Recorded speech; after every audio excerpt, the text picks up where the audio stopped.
Do you really want to see a child that doesn't have food in their cupboard when they go home? Would you say it's a hidden crisis in our community? Well, nobody wants to come out and say, I don't have food or I can't provide for my family. And with the government support, which is something else you said, until COVID, I don't think.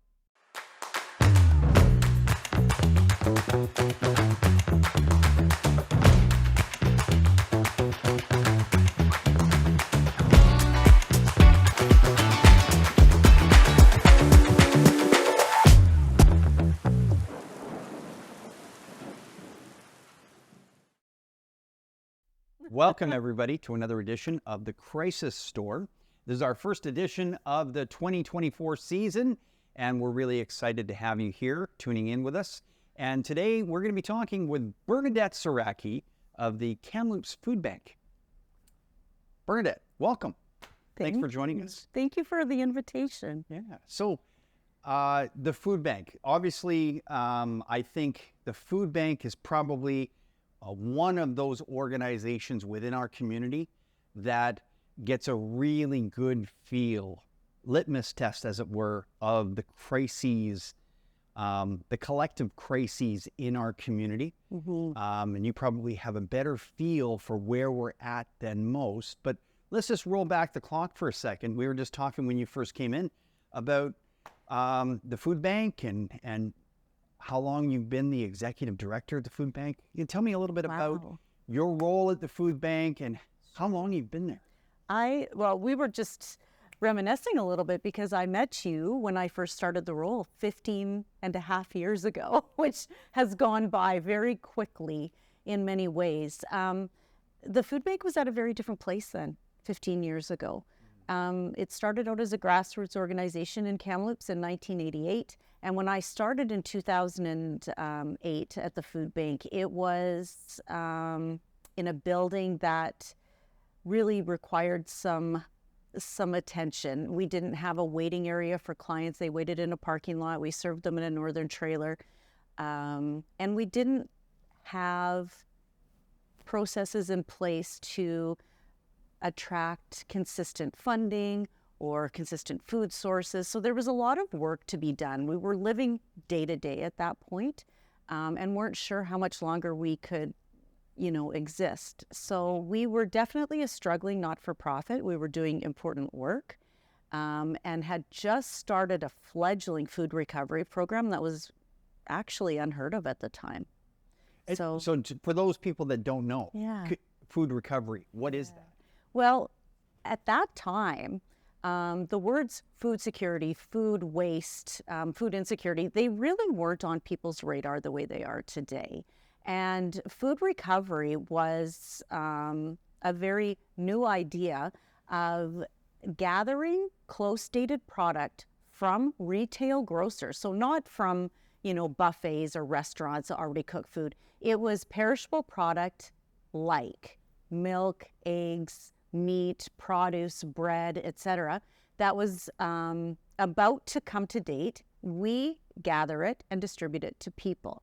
So it started out on a very small scale. The stores at first weren't clear on the fact that we take liability when we take that product. So they were okay to give us low-risk foods like produce or bread, but struggled with the higher-risk foods. So we had a consistent supply of bread and produce in addition to the non-perishable products. So that program we have grown over the past 15 years and have become models across the country on how an independent small food bank in a smaller city or mid-sized city could actually operate. So currently we've grown that program to operate in all 21 grocery retailers in town, including the big names such as Costco, Save-On, Safeway, so the Loblaws, Overwaities, etc. And we gather all of their close-dated product.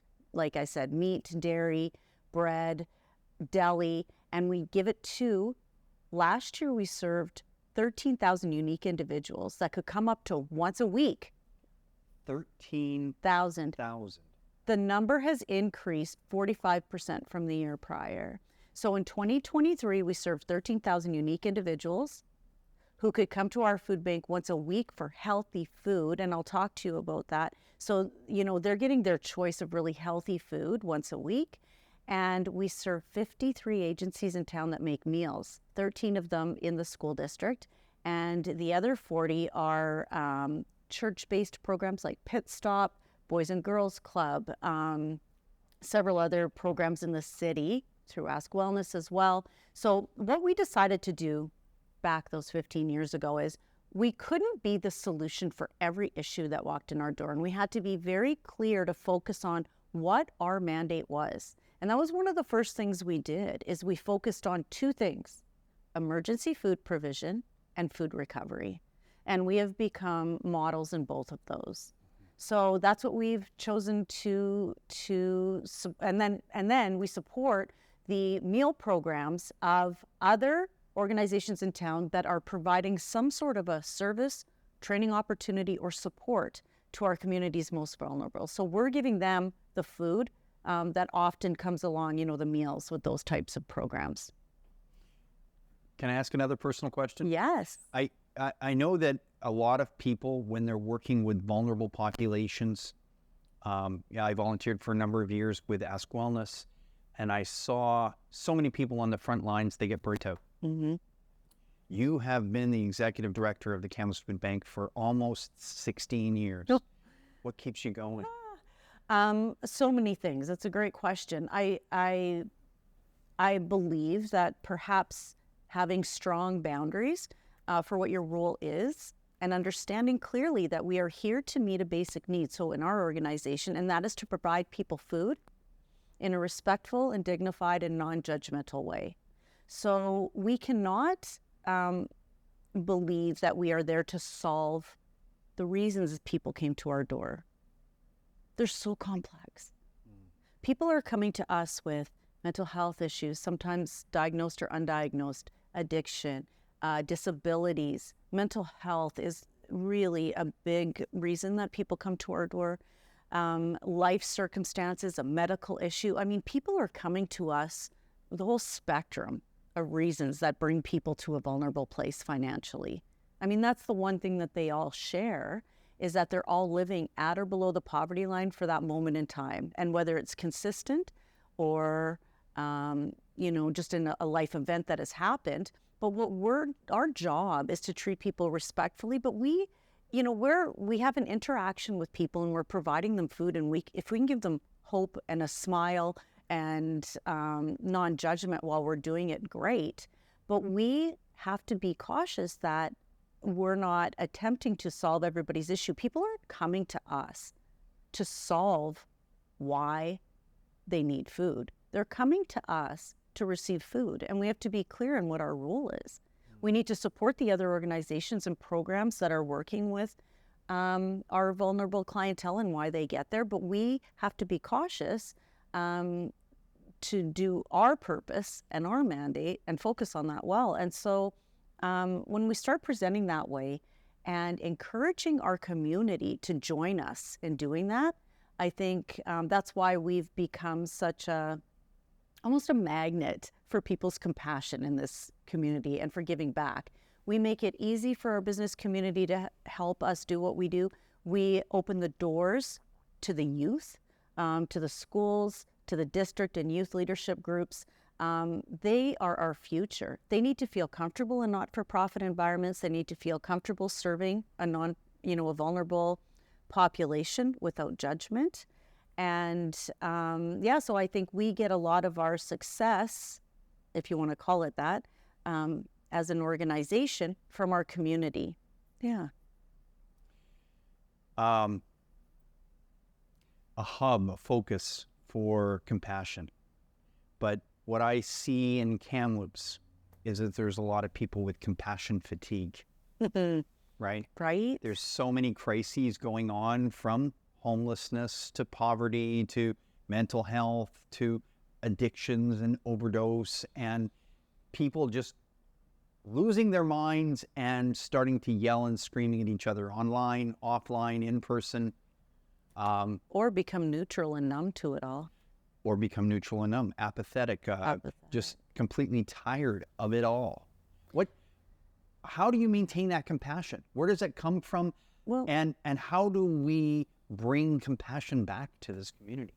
Well, we have definitely hit a tipping point when it comes to outward behavior that is on this end of the spectrum in our community. And people are responding emotionally because they're feeling threatened. And that's just a natural response. When you feel threatened for something you don't understand, for aggression and difficult behavior that you're seeing in wide open, in the wide open spaces, that's really shifted in the last 5 years in our community, honestly.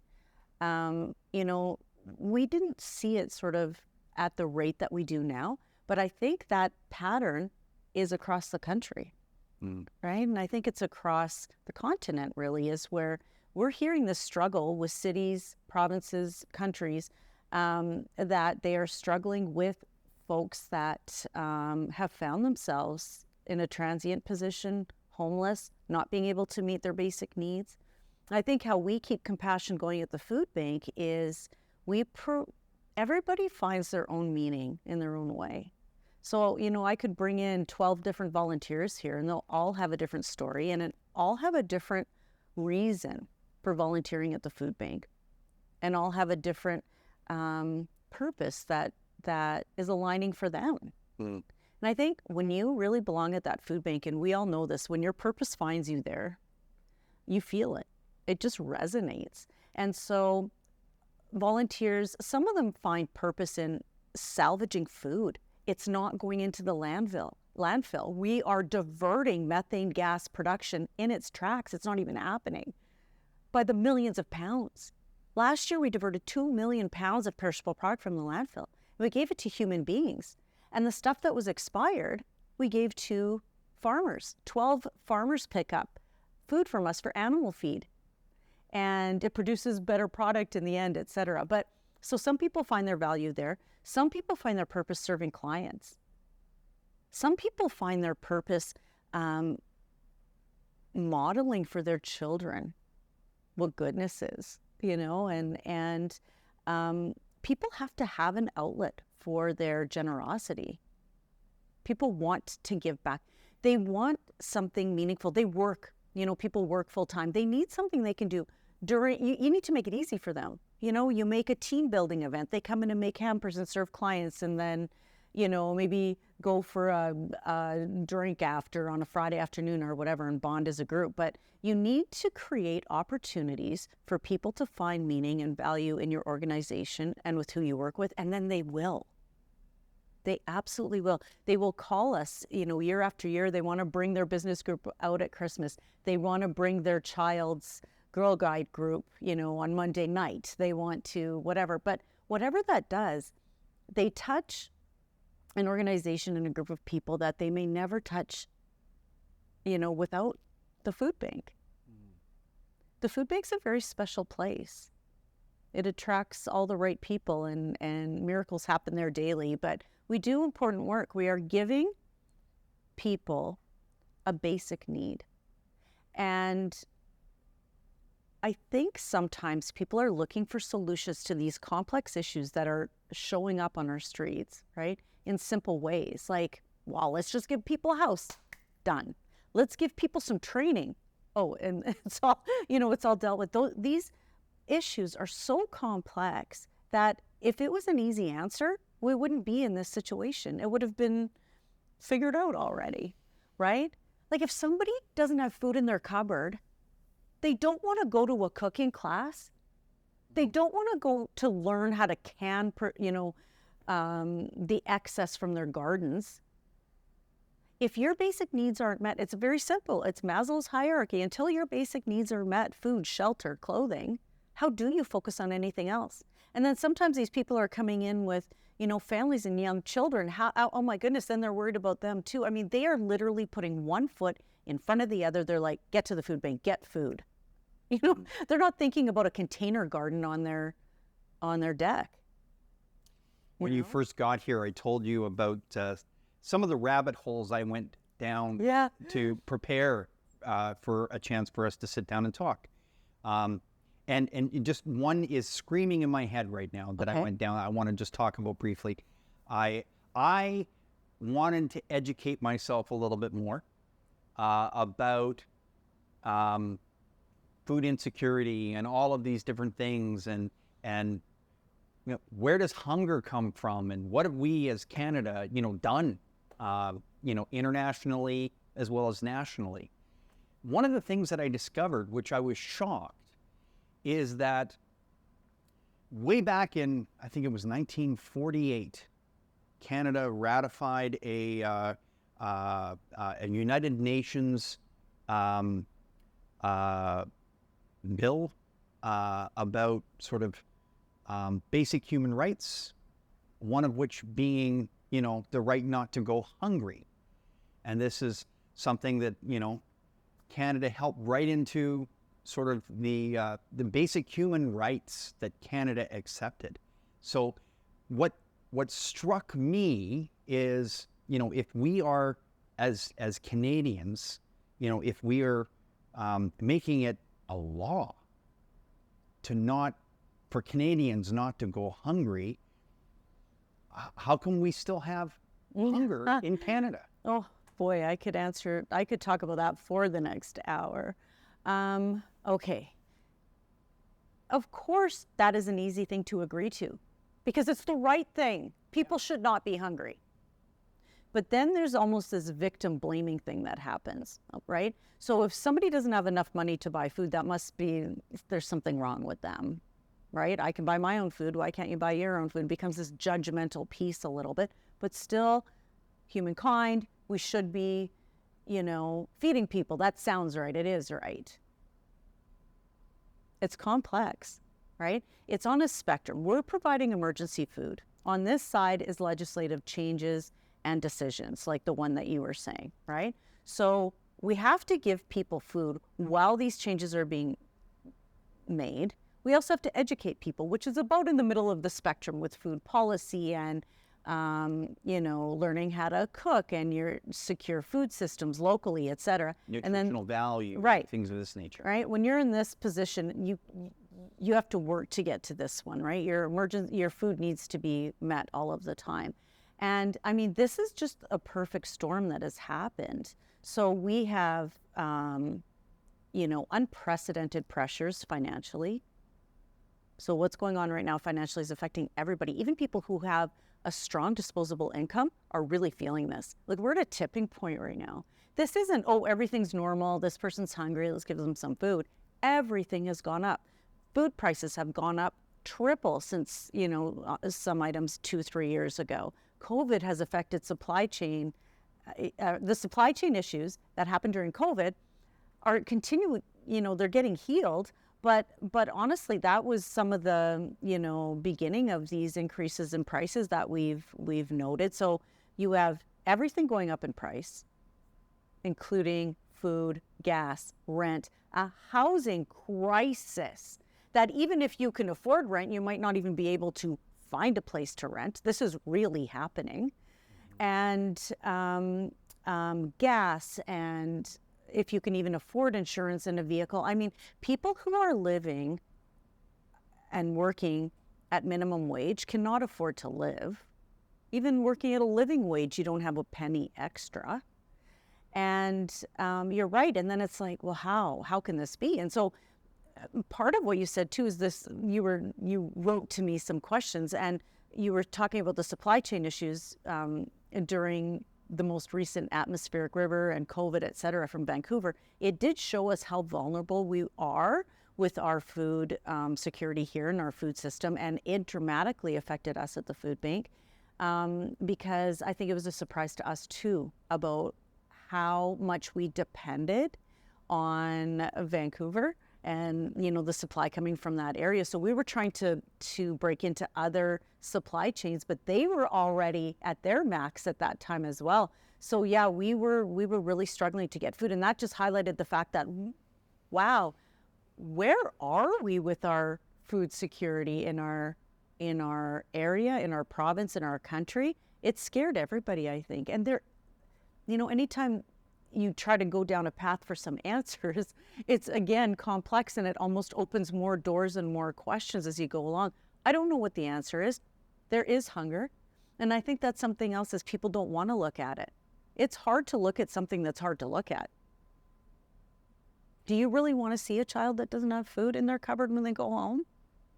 Would you say it's a hidden crisis in our community?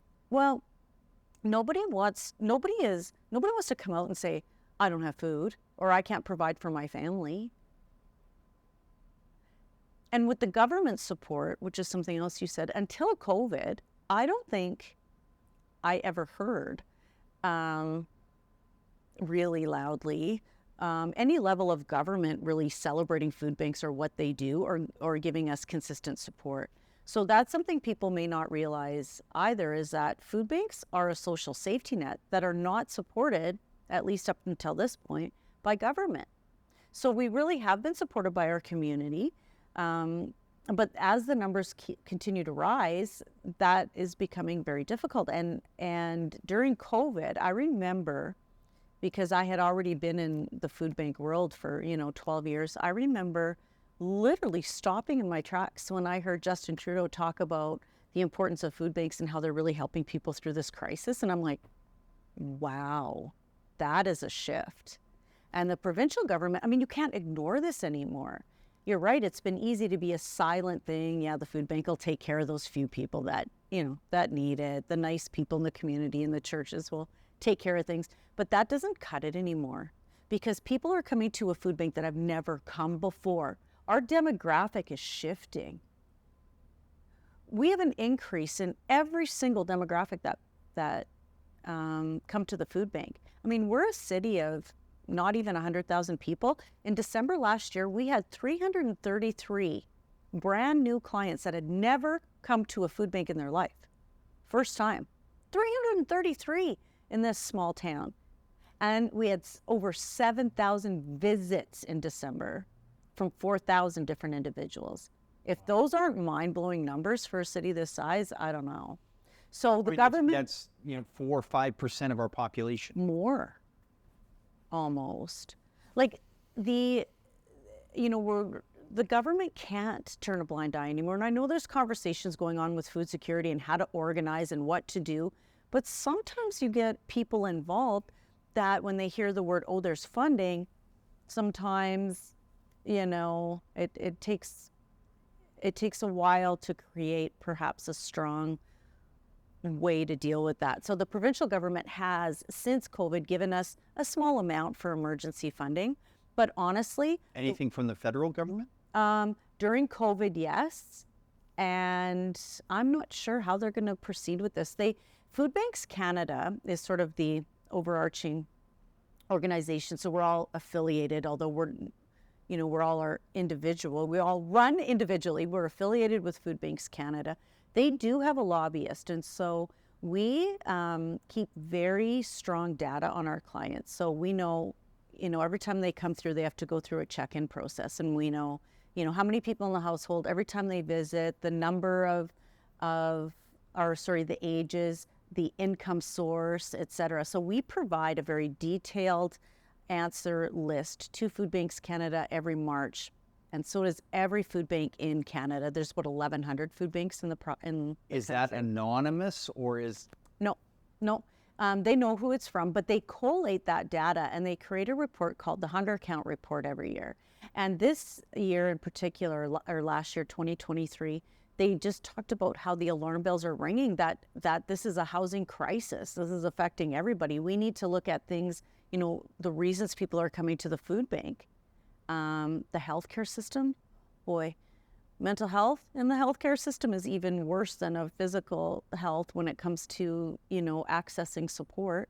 So, the healthcare, the housing crisis, affordable childcare, all of these things are just layering to create a very difficult situation to crawl out of if you're vulnerable financially.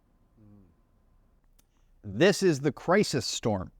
And we're talking with Bernadette Siracky from the Kamloops Food Bank about the crises in our community. We'll be right back with more from Bernadette right after these messages from our sponsors. All of us at the Crisis Storm Podcast would like to thank our sponsor, the Southgate Business Center at 970 Laval Crescent in Kamloops, for their support and care for the community of Kamloops and its residents. If you're looking for a shared office rental, a rental conference room, secretarial services, or even resume writing services, contact the Southgate Business Center in Kamloops at 250-374-9233 or visit them at 970 Laval Crescent. Welcome to the heart of business in Kamloops, Southgate Business Center, your one-stop destination for all your office needs. Conveniently located at 970 Laval Crescent, Southgate Business Center offers more than just office space. Whether you're a startup, a freelancer, or a well-established business, we've got you covered. Need a professional office space? Our offices provide the ideal environment for productivity and success. Planning a meeting or presentation? Elevate your business with our conference room available for rent. At Southgate Business Center, we understand the importance of efficiency. Our secretarial services ensure you have the support you need so you can focus on what matters most, growing your business. For office rentals, conference rooms, secretarial services, and more, contact Southgate Business Center at 250-374-9233 or visit us at 970 Laval Crescent in Kamloops. Southgate Business Center, your destination for success in the heart of Kamloops. Call us today and experience a new level of business excellence. Hi Kamloops, I am excited to be the guest speaker at the Finding a Way Forward dinner on February 23rd from 5:30 to 8:30 at the Kamloops United Church. I'm excited to speak to you about homelessness, addictions, the overdose crisis, crime, and communication in our community. How do we get to solutions in Kamloops? That's what I'm going to be talking about again on February 23rd, 5:30 to 8:30 at the Kamloops United Church. Share this video. I look forward to seeing you all there, and it will be a great night. Take care. Bye. The stats that you've been throwing out, do they include the reported numbers from the regional food banks that you also support? No. Or that's you supporting seven other? Mm-hmm. So we act as a hub for 9 smaller food banks in the region. So not every food bank some are run by volunteers.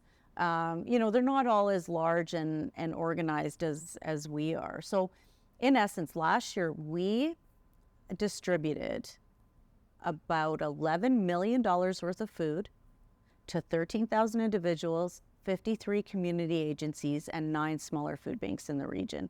So we're quite large. And with the food recovery, we diverted 2 million pounds of healthy food, which is, going on $8 million of food and giving it to people. So that's pretty incredible. We're very proud of that program. And the reasons, oh my goodness, I could go on, but the reasons that corporations or retailers throw away food would absolutely be shocking to people. It's shocking to me, and I've done this work for a very long time. So I'll give you some examples. If one egg breaks in a carton, the store has to throw the whole carton away. But because we have food recovery, because it's not food safe, blah, blah, blah, we can take it, wipe off the other eggs, throw away the broken one, we can give out 11 eggs, right? Things like, sometimes they receive things they don't have a barcode for. We, one time, received this $150 big round thing of cheese because the store received it by accident and didn't have a barcode for it. We gave it to agencies. Like we're constantly looking to where the best fit is for something. One time, one of the stores had, peppers that come in packages of 6 or whatever. Mm-hmm. The barcodes weren't scanning. They were going to throw out 3 pallets of brand new peppers. Just because the barcodes weren't scanning? Mm-hmm. One time, so food banks can not deal with these ridiculous rules that the retailers have to. One time, oh my gosh, we got all these little baby potatoes because the pallets of them, because the bags had the wrong country of origin on them. Mm-hmm. One time we got pallets of clamshell blueberries because they had the wrong weight on them. This brand new product would go in the landfill. We have a 90% recovery rate on meat because we made a process with the stores where they freeze it on the best before date. So, you know, there's a best before date on the barcode, and they freeze it and we pick it up frozen. We're picking up $150 roasts, like things that are too expensive for shoppers to purchase. Sometimes our clients are getting. They're getting the priciest things because the consumers aren't buying them. When cauliflower was $10 a head a couple of years ago, we were getting pallets of cauliflower. Our clients had cauliflower where everyone else didn't. So the way that this works with food is very interesting. In boxes like cereal, crackers, that sort of thing, that product is fine. Absolutely fine past the best before date. A best before date is not an expiry date, and most people are not aware of that, right? So what happens to that product? It's cereal. It's in that wax paper bag. It's fine. We can give it out in food banks up to 6 months past that date. So often, you know, the producers are changing packaging or new and improved or whatever they do to increase the purchase of those products by the stores, by the retailer, and then we can actually give that out. Sometimes we'll get product like 30 pallets from out east from Kellogg's or, you know, something like that, where they're getting rid of granola bars because of this exact reason. Oh my goodness, we give out so much food because of this. In cans, we can give out food in cans up to a year past the best before date. The things that we can't give out past that date are any type of baby product. So we have to be very careful with formula, baby food, etc. So that is an expiry date. But because of even yogurt, we can give out 7 days past that date as long as it's kept its temperature. So we have something we have legislation in BC called Bill 10, which is basically like a Good Samaritan Act, where we as the registered not-for-profit take on the liability for that product once we receive it. So we have to have temperature-safe transportation, distribution, and storage along the whole line. So over the years, we've grown our organization, as you know. We first built a building in 2013 that became our warehouse, along with a client waiting area, so people could wait inside. It was respectful. And then as the need grew, we ended up building 2 years ago a regional distribution hub, which is all of our non-perishable product over there. So the need is growing. It is not going down, and it is really unprecedented numbers that is patterned across the country. But this food recovery program is gold. We are getting healthy food to families' homes once a week. The impact of that on the development of young children is immeasurable when they have the nutrition they need for their bodies and their brains to grow. It's immeasurable. So when they don't have the nutrition, what can you tell us about what happens? Well, I mean, we always hear things, you know, when kids don't eat before they go to school, they can't pay attention, they're tired, their bodies and brains are not developing properly because they don't have the food to grow. What happens to a plant when you don't water it? It takes it a long time to wilt and maybe die, but that's literally what's happening. You're wilting. How are you supposed to pay attention and learn and meet developmental expectations when you don't have the right amount of sustenance, water, or food coming into your body? Right. Or the proper stuff. Like we have formula. We have a program called Basics for Babies where we're, you know, giving formula, diapers, wipes, like the essentials for babies, because otherwise sometimes it's, you know, whatever may be available. And a lot of times that's sugar-based product, right? Mm-hmm. I know a lot of people, when they think food bank, if they have not had an experience that might, you know, put them there in service of others or put them there in need for themselves and their families, a lot of people might look at the food bank and think of the mental health issues and certain vulnerable populations and not realize how many people in our community are affected. So can you give us an idea of, you know, from a child perspective, from a youth perspective, from a senior's perspective, from a family's perspective, that what does the population using the food bank look like outside of the street entrenched population? Well, and I would say the street entrenched population is probably the least number of folks that use us.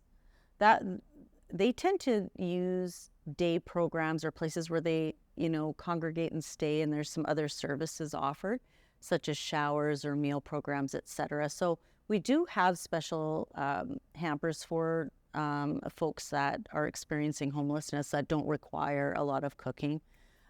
We really are serving your neighbor. We are serving babies to seniors and families. So this is 13,000 people in our community Yeah. that are otherwise housed, but they just can't afford to feed themselves and their families.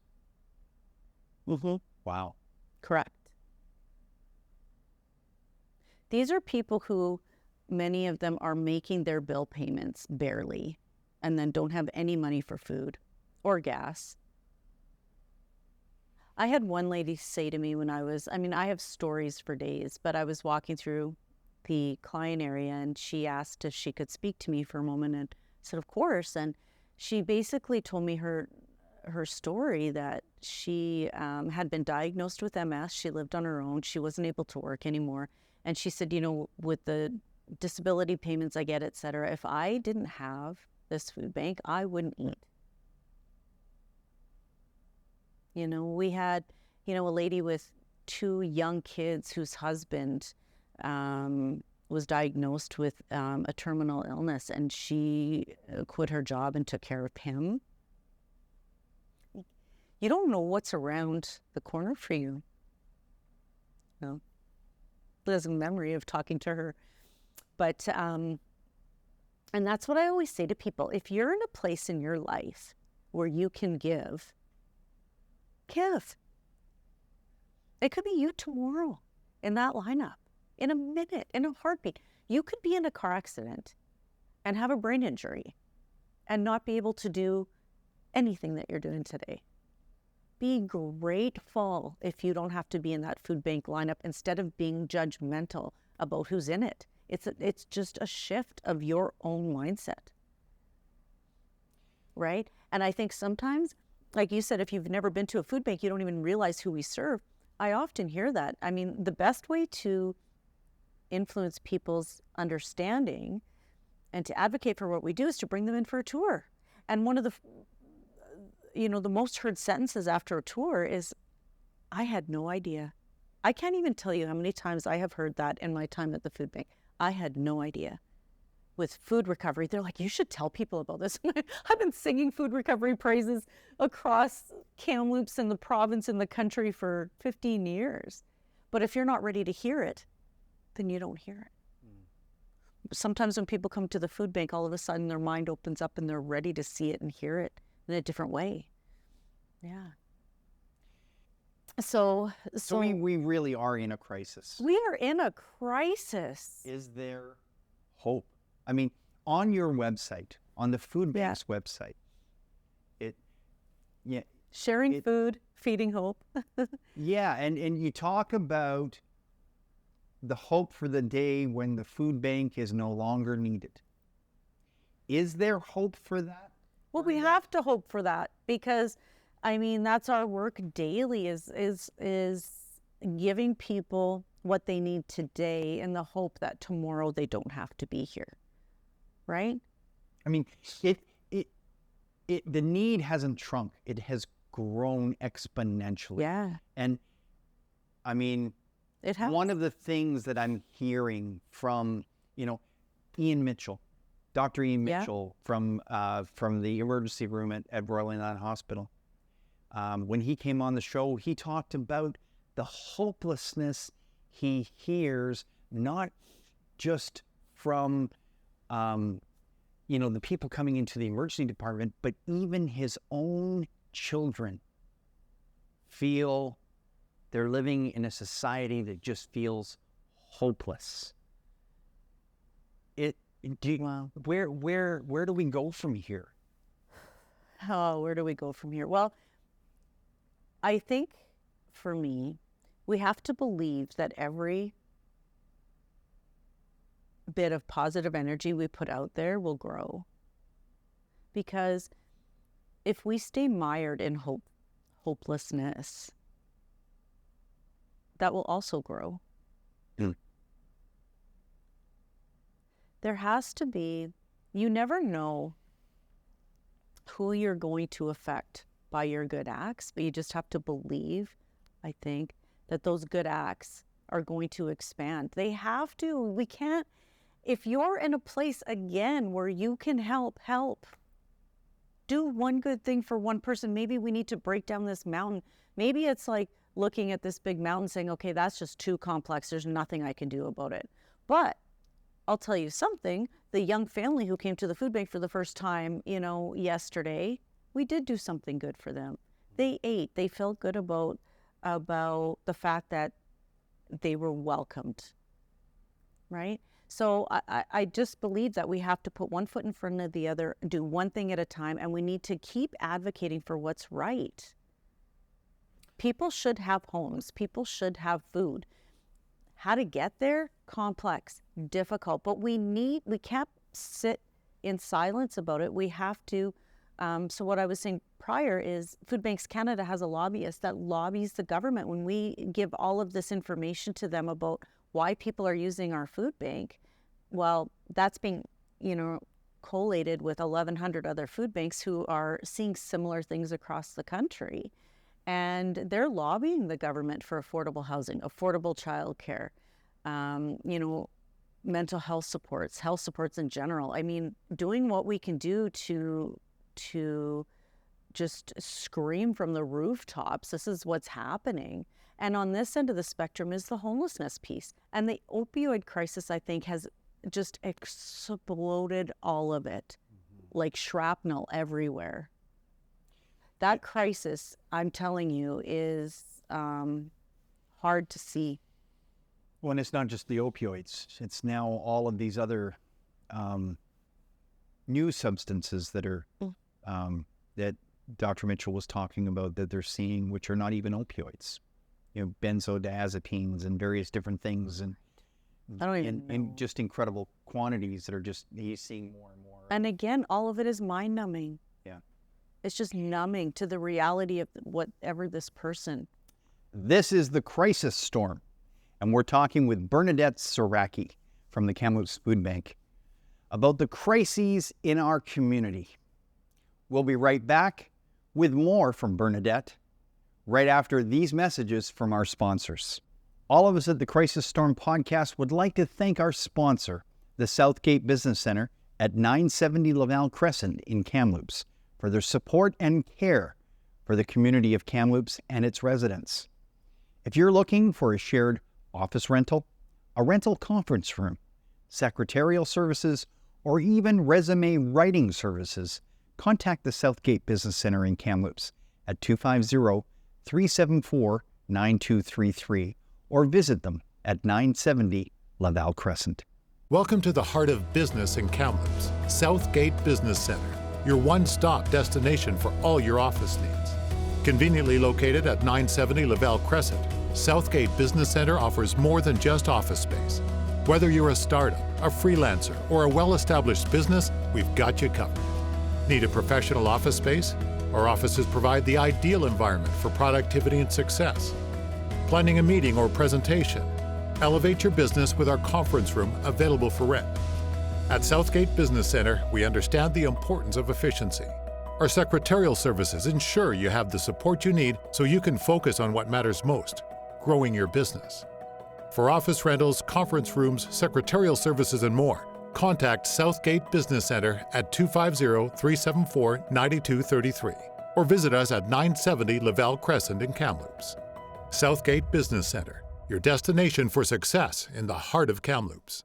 Call us today and experience a new level of business excellence. Here's a quick reminder to get your tickets for the Finding a Way Forward fundraising dinner on February 23rd in Kamloops. It's only just around the corner. I'll be emceeing the event, and in spite of that, it's going to be fantastic. Our incredible chef, Vish, has a great Greek dinner lined up for you. Alfred Achoba, the executive director of the Canadian Mental Health Association, is going to be our speaker with some inspirational and thought-provoking words for everyone to consider. We'll have some live music entertainment from Jeremy Nishaw during dinner that I'm sure everyone is going to thoroughly enjoy. There's also going to be a very thought-provoking art display titled "Not All Dolls Live in Houses" from the very talented Isa Jessica Jordan. All of this is to support AIMCanada Mentorship Society and Mastermind Studios in developing community mentorship and community conversations in finding a way forward. Finding a way forward in addressing a lot of the crises that we face in our community, from homelessness to mental health, from crime to economic challenges, and of course, from a breakdown in overall communications in society and on the internet, and moving away from conversations that truly matter.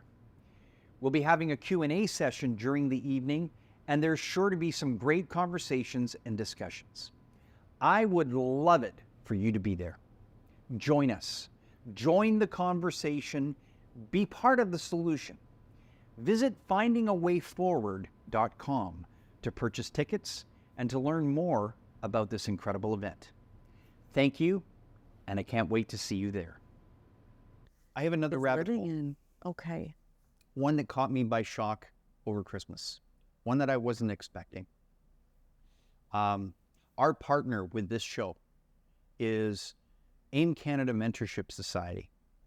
And they run a program that works a lot with students at Thompson Rivers University. They mentor a lot of students.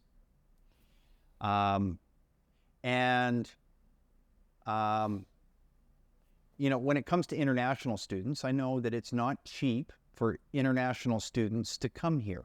I didn't realize how much more it is for international students for tuition. It's 5 times what a domestic student pays. Correct. But I never thought that I would see international students starving. Yet over Christmas, I met international students through AIMCanada Mentorship Society that were literally choosing between paying the rent for a room, a shared room, one room in a house where they're sharing a kitchen, a bathroom, and everything else, and still paying $900 a month. And they couldn't afford to also eat. So the questions that come to mind right now, I heard that there was a food bank, but that is no longer there at the university. That is really a political minefield, honestly. And this is where legislative decisions can really affect a community and a country. So the number of international student visas that the federal government accepted has doubled over the last 5 years, and which in some ways is good for the immigration strategy. However, what they didn't update in 20 years is the fact that they have a rule that students need to have $10,000 in a separate bank account to prove that they are able to support themselves when they're here. That sort of gives students the unrealistic expectation that $10,000 is going to support rent, food, everything else. These students have no idea how much it costs to live in Canada. They don't know. So that hasn't been updated in 20 years, which they just updated a month ago. Now students have to have $20,000 in a bank account. But what we were finding out is some students from third world countries were getting their communities to put this $10,000 in place. And they were told, you need to come here, but you can't use that money. You have to get a job. So these poor students are coming here without really that $10,000. They're working full-time, going to school full-time, living in a one-bedroom place, and blind eyes are being turned all over the place to it. It's heart-wrenching, heartbreaking. And I mean, these students, like you said, they make a choice. They don't want to say anything because they don't want to come on anybody's radar. This is their opportunity to make a life in Canada, which is where they want to be.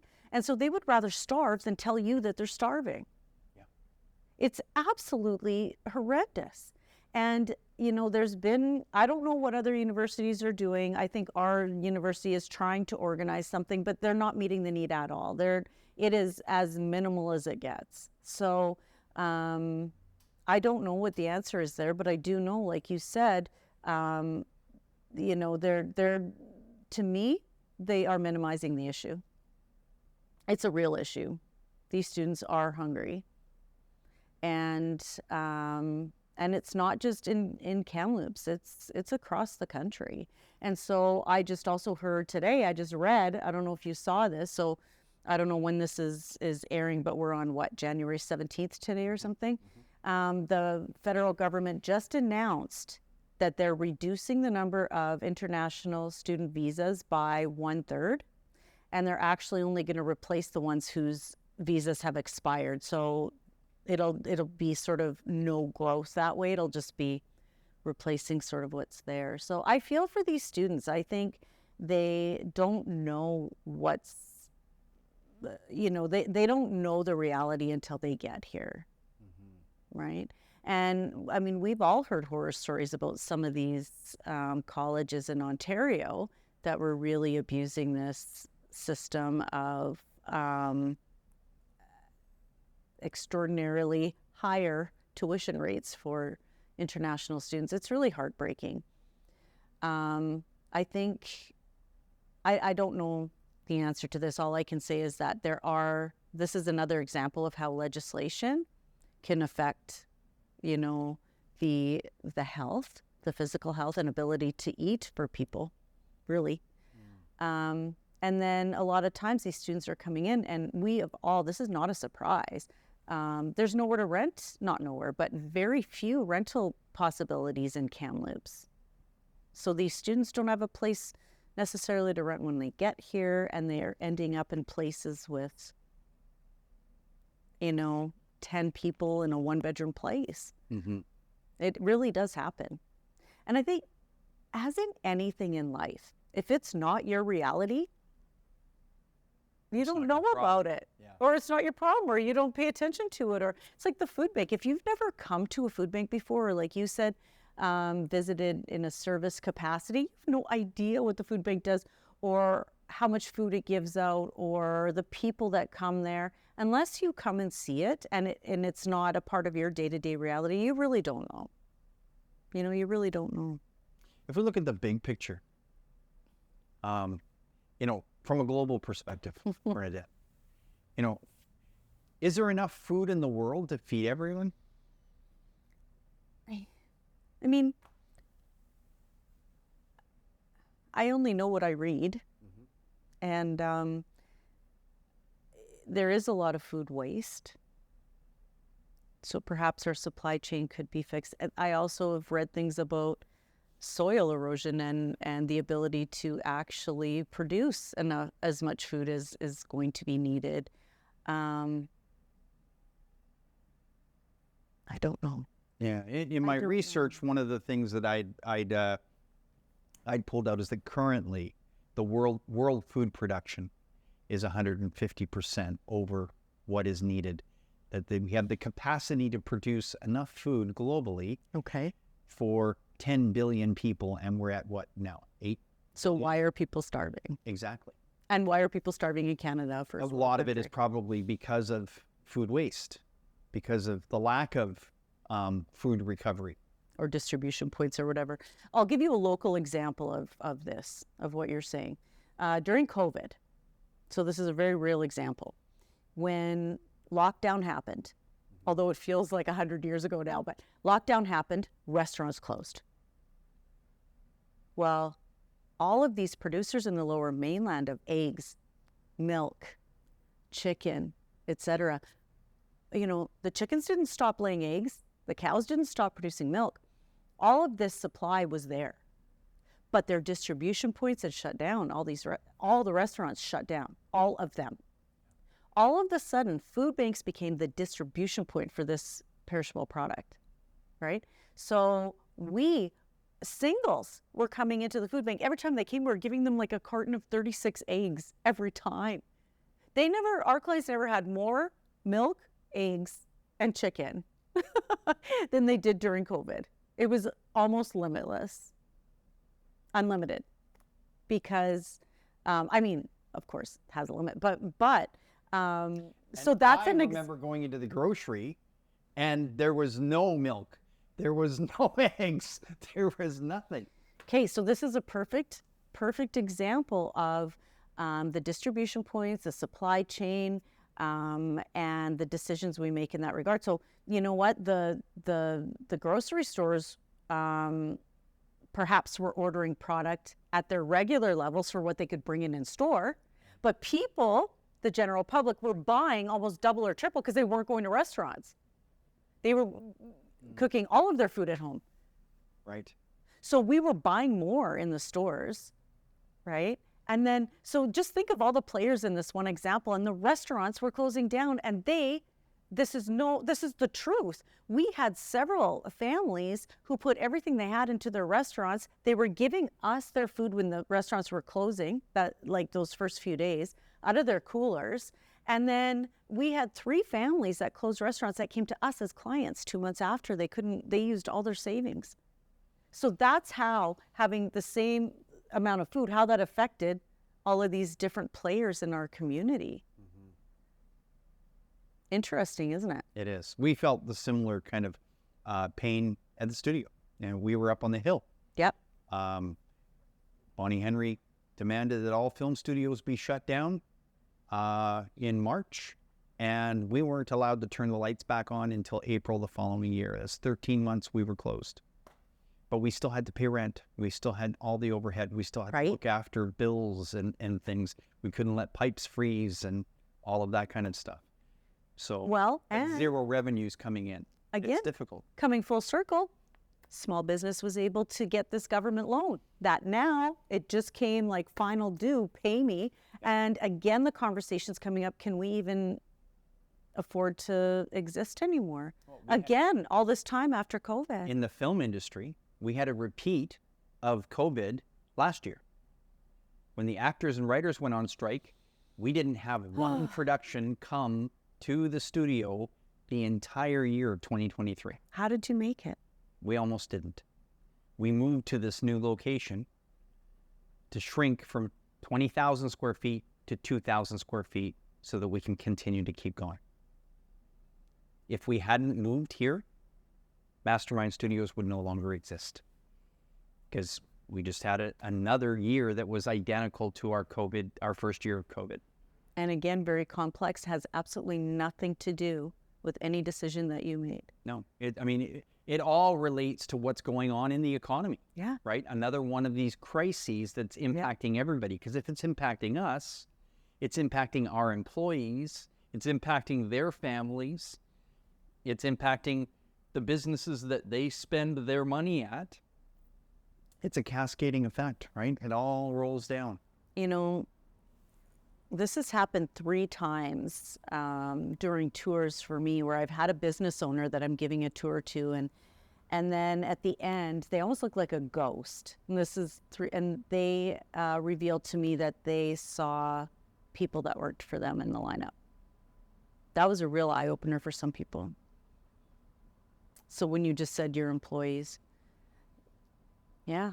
So it really is complex, and even for the individual who, when CERB was rolled out, people were able to get $2,000 a month, and some of our clients who are living, working at a living wage or less, were all of a sudden given these tax bills saying you owe us $2,000, right? And our clients are like, I have no idea. I don't have $2,000. And so they're going on these payment plans because, of course, it's through CRA. And then every little bit of money they actually have, they're going to be repaying this $2,000 over the next 2-3 years. It's still affecting them that way, right? Even in this new difficult time financially. I mean, I'm not an economist. I don't know what the answer is. What I can tell you is my job is to focus on this emergency piece, to increase awareness in our community, to lobby the government about why people are coming to the food bank, and to respect and be non-judgmental to the clients in the meantime. Divert millions of pounds from the landfill, which is helpful environmentally. And I really feel like in my 15 years there, by growing the Basics for Babies program and the food recovery program, that we have given some youth enough nutrition and healthy food to go down a different path, so that poverty doesn't enshrine them in their adulthood. I had the privilege, and I say privilege, and I truly mean that, of coming down to the food bank with my staff a few weeks ago. And one of the things that really stood out to me is how much, I mean, I think I interviewed, 8 of your employees? How much your employees love, and I mean love, working there. They really, I mean, there are very few organizations that have a sense of family that is so significant as what you have at the food bank. Maybe share a little bit. That's really good to hear, because I feel that way too. Yeah, share, just for our audience, if you could share a little bit about that, you know, and what you see there, because I see, you know, whether it's people, you know, the head of your transportation that's been there for 15 years, or a part-time university student that is just doing some part-time work in order to put herself through university. They all feel the same way. And it's remarkable. The organization that you've built and the impact that you have on your staff is absolutely remarkable. Thank you, but nobody does anything on their own, right? I mean, nothing spectacular happens on your own. It is valuing every single one of those people that I work with for their strengths. It's focusing on their strengths. It's being flexible with their needs. It's honoring them for their efforts. It's always attempting to focus on what we can do and not what we can't do, what we've accomplished instead of what we have yet to do. It's always looking for efficiencies and celebrating each other when we find a better way to do something that we've been doing for 10 years. You know, it's all these little things, asking, you know, caring about them as human beings, making it okay to tell the truth about why they can't come in that day, or, and just valuing what they have to give to the organization, right? It was funny. As you're talking, it strikes me that it sounds like you have a culture that not only is non-judgmental of your clients, but that transfers to the typical judgment that we normally have in a business environment. You have that same non-judgmental kind of thing happening in the culture of the organization when it comes to the staff.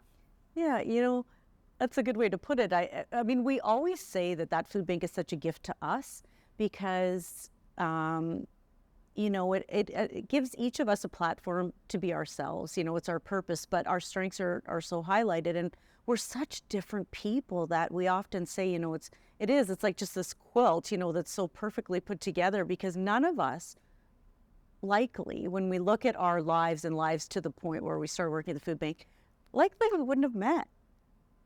Like this place, this miracle of a place has brought us together, and you know, we all are a part of maintaining that culture and that support of each other, and that comes with some hard decisions sometimes. It's not like, you know, this Pollyanna, oh, we're really good and we love each other and we do good work. You have to be strong and make strong decisions, because when somebody comes along, which happens it happens when you have 16 employees and 15 years, you know, people come and go, and same with volunteers. You have to make decisions when people are threatening that supportive and positive energy you have with your staff. You need to make strong decisions about, you know, thanking people for their time and moving them on. right? You know- Because that, we can't, if we allowed that to happen, like we say, we could be a pit of despair at the food bank. We have to be a beacon of hope of some sort, don't we? We were asking earlier in the show, where is the hope? And I think within your organization, in spite of having to, occasionally go to the heavy place, that tremendous sense of dignity and hope that you treat clients and staff with, I think therein lies the hope for the rest of us as well. That if we're looking for hope in all of these crises, it's not just what the food bank does, it's in how the food bank does it. Thank you. Thank you. So thank you. Before we wrap up, is there anything, I know I wrote a lot of questions down. I Yes, know you that did. we only broached on a few of them, and I thought that would be the case. But is there anything that stands out to you that is important that we maybe wrap up? Oh, we talked about so many things, but I think honestly, one small gesture or action or word or belief can make a difference. So don't disregard. This is every single individual. Don't disregard your power in this and the influence of one conversation, of one bag of food, of one advocating moment. What that can do, you don't know the ripple effect of your actions. So when it comes to the vulnerable in our community, whether it be a baby, a senior, a moment in time, be gracious, be humble, right? Be kind and be compassionate, because what's the choice? You could be judgmental and disrespectful and rude and you have to be something. You might as well be good and hope for the best. I mean, not one person maybe can change it all, but the more people that are acting like this, it's like a food drive, when we do the Rotary food drives and, we drive around the city and pick up yellow bags of food. And people think, oh, is this one bag going to really make a difference? This is a very good way to end it. I'll tell you, when you're on the receiving end of the food bank that day and hundreds of return vehicles are coming in filled with yellow bags, you can truly say, yes, that one bag makes a difference when we gather, 65,000 pounds of food in one day in this small community. I remember having to go bypass the food bank and drive with our trucks out to interior vault because Yes. the food bank didn't have enough room for all of the yellow bags of food that we were collecting. And so we were storing it temporarily over at interior vault until it could get processed. So collectively, the goodness makes a difference. Yeah. And we have to keep believing that and not feel defeated in it. Every single one of the people that you are seeing struggling on our streets has a story. You don't have to judge it.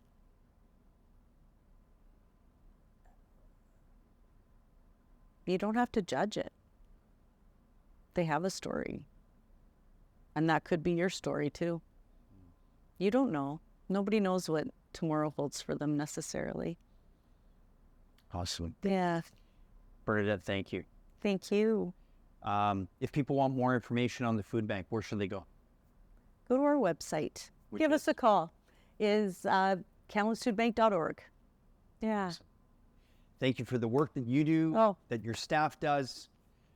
If you found value in this episode of The Crisis Storm, please don't forget to give us a like and share it with others.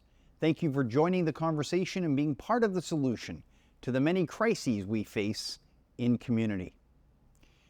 If you've got questions for the producers of this show or suggestions on topics and guests for future shows, please send them to info@mastermindstudios.ca. Crisis Storm is a production of Mastermind Studios in association with AIMCanada Mentorship Society. It's an episodic 1-hour audio and video podcast series to inform and engage better conversations in our community around the collective crises stemming from homelessness, the economy, mental health, crime, healthcare, addictions, the environment, and a breakdown in good human communication. For more information on the Crisis Storm podcast series and the documentary film project titled Finding a Way Forward, please visit www.findingawayforward.com. Episodes of The Crisis Storm can be watched on YouTube or listened to on several podcast platforms, including Spotify, Apple Podcasts, CastBox, Google Podcasts, iHeartRadio, Pocket Casts, Radio Public, and RSS.